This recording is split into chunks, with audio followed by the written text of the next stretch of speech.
ఇది ఎన్నికల్లో ఏం చెప్పారు? జగన్మోహన్ రెడ్డి గారు మోసం చేసినాడు, 12,500 కేంద్ర ప్రభుత్వంతో కలిపిచ్చేస్తున్నాడు, ఇంకొక 5,000 బకాయి పెట్టేసినాడు, మేమైతే సపరేట్గా ఇస్తాం, అది 20,000 ఇస్తాం, అది కూడా ఒకేసారి ఇస్తాం.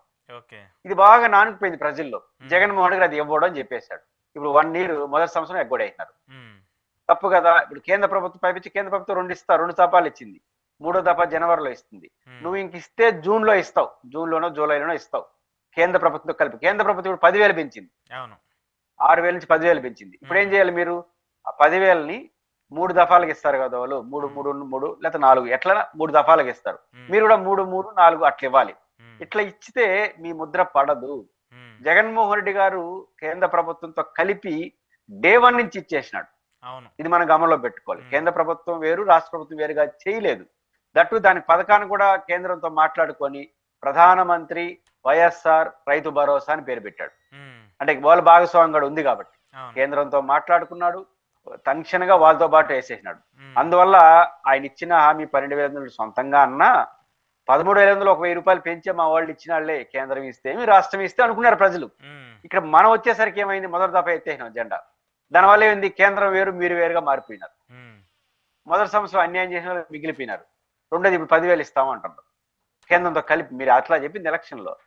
కానీ ఇక్కడ రైతు భరోసా రేపు అమలు చేసినా కొంచెం పెద్ద అమౌంట్ కాబట్టి రైతులు సాటిస్ఫై అవుతారు. కానీ మాకు ఎన్నికల్లో ఇచ్చిన హామీ ప్రకారం కాకపోతే 1 year ఈకపోయినా ఒక చిన్న సానుకూలత ఉంది ఇందులో. అదేంటంటే కేంద్రం 3,000, రాష్ట్రం ఒక 3,000, 6,000 వేసింది అనుకోండి, కొంత పెద్ద అమౌంట్ కదా. కాబట్టి రైతు భరోసా విషయంలో చెడ్డ పేరు వచ్చినా రేపు 10,000 కానీ కరెక్ట్ గా ఇవ్వగలిగితే వాళ్ళతో కలిపి పెద్ద అమౌంట్ 20,000 కాబట్టి కొంత పర్వాలేదు ఇచ్చినారులే అని సర్దుకుంటారు రైతు భరోసా వరకు. నాకు ఒక చిన్న డౌట్, అంటే ఇప్పుడు ఈ ఏడాదికి సంబంధించి కేంద్రం అయితే నిధులు రిలీజ్ చేస్తుంది కదా, దీనికి సంబంధించి అయిపోయింది. 2 దఫాలు వచ్చేసినాయి, మాకు కూడా వచ్చినాయి కదా. జనవరిలో 3వ దఫా వాళ్ళకి కంప్లీట్ గా ఇచ్చేసినారు. వీళ్ళు కంప్లీట్ గా 1 year ఇవ్వరు. కాకపోతే వాళ్ళకి కలిసి వచ్చే ఒక చిన్న అంశం ఏంటంటే ఇవ్వలేదనే విమర్శ ప్రజల్లో ఉన్న కేంద్రం 10,000 పెంచడం, వాళ్ళు ఇచ్చే బాంతో పాటు వీళ్ళు కూడా జగన్ లాగా ఇస్తారు. కాకపోతే వాళ్ళు 3,000 ఇచ్చారు, వీళ్ళు 3,000 వేస్తారు. ఇప్పుడు 6,000 అవుతుంది. అందుముందు జగన్ గారు 2,500, కేంద్రం 2,500, 4,500 అయింది. ఇప్పుడు 6,000 అవుతుంది. సరేలే పోన్లే 1 year ఇయ్యలేదు, ఏదో ఇచ్చినాళ్లే అని సంతృప్తి అయితే మిగిలిపోతుంది, పెద్ద నెగిటివ్ రాదు. అదేనా కరెక్ట్ గా ఇస్తే మళ్ళీ కూడా తనఖాలు పెట్టారంటే మొదటికి వస్తుంది. దీంతో పాటు తల్లికి వందనం ఇప్పుడు ఈ తరహా చూస్తామంటే మళ్ళీ దాన్ని కూడా జగన్నే ఫాలో అవుతారని క్లియర్ గా అర్థం అవుతారు. ఇంకా అదనంగా ఏం చేసే అవకాశం ఉందంటే ఇంటికి ఒకరికి ఇస్తారా, లేదా ఒక సంక్షేమ పథకం ఒకరికే ఇస్తారా, ఒక ఇంటికి ఒక సంక్షేమ పథకం అని పెట్టినా మనం ఆశ్చర్యపోనక్కర్లేదు. మూడోది ఏదైనా ఒక షరతు పెడతారనుకుంటున్నా, అదేంటంటే గవర్నమెంట్ స్కూల్లో చదివే వాళ్ళకే ఇస్తామని చెప్పినా మనం ఆశ్చర్యపోనక్కర్లేదు. అవును, ఈ పాయింట్ నేను నిన్న కొంతమంది మాట్లాడుతూ వచ్చారు. గవర్నమెంట్ స్కూల్కి సంబంధించి అది కూడా 3, 4 పిల్లలు ఉంటే ఒకళ్ళకో ఇద్దరికో ఇవ్వటము, లేదంటే 2 పిల్లలు ఉంటే ఒకరికి ఇవ్వటము, ఇలాంటి కండిషన్స్ కూడా పెడుతున్నామని చెప్పేసి కూడా కొంతమంది మాట్లాడుతూ వచ్చినారు. అలాంటివి తీసుకొచ్చే అవకాశం ఉంటుందేమో కదా? 100% అవకాశం ఉంది. కారణం ఏంటంటే డబ్బులు లేవు. నువ్వు అమలు చేయాలంటే డబ్బులు కావాలి కదా, బేసిక్ గా అదొక సమస్య. రెండోది నువ్వు జూన్ లో ఇప్పుడు రైతు భరోసాకు 3,000 ఇవ్వాలిగా, జూన్ జూలైలో అదొక అదనపు భారం అవుతుంది కదా రాష్ట్ర ప్రభుత్వానికి. దట్టు రాష్ట్ర వీళ్ళకి ఒక అమ్మఒడికి ఒక 6,000 కోట్లు 7,000 కోట్లు ఇవ్వాలంటే జూన్ జూలైలో పెద్ద అమౌంట్ అది. మీకు స్టార్టింగ్ లో అంత అమౌంట్ కూడా రాదు.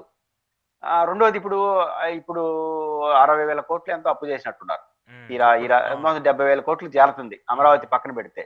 70,000 కోట్లు అప్పు చేస్తే కేవలం సంక్షేమ పథకంలో మన రైతు ఇది సామాజిక పెన్షన్స్, దీపం పెన్షన్ మాత్రం మనం అమలు చేస్తున్నాడు 70,000 కోట్లు అప్పు చేసి. రేపు ఆ 2 పథకాలు కూడా అమలు చేస్తే ఇంకో 10-20,000 కోట్లు అప్పు చేయాలిగా, సాధ్యమవుతుందా? ఇది ఒక మౌలికమైన ప్రశ్న.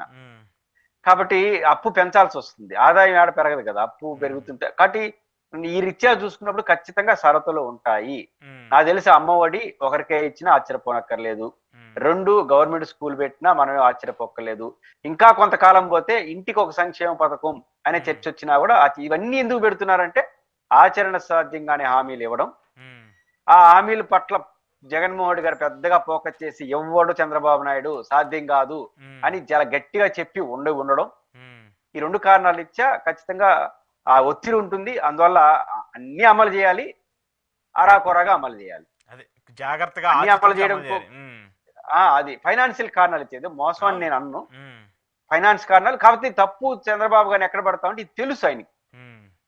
ఉమ్, మీకు నాకు లాంటి చంద్రబాబు గారి రాజకీయ అనుభవం అంత వయసు నాదైనా మీదైనా ఇంకా తక్కువే. ఉమ్, మనకే తెలిసిన విషయం ఆయన తెలియకుండా ఉంటుంది పరిపాలించడానికి. తెలిసి కూడా ఎన్నికల్లో ప్రయోజనం కోసం ఇచ్చేసినాడు హామీలు. ఉమ్, నా తప్పు చంద్రబాబు నాయుడు గారు ఎన్నికల్లో హామీ ఇవ్వడం తప్పు, ఉమ్. అమలు చేయకపోవడం నేను తప్పు పట్టిన, ఎందుకంటే సాధ్యం కాదు.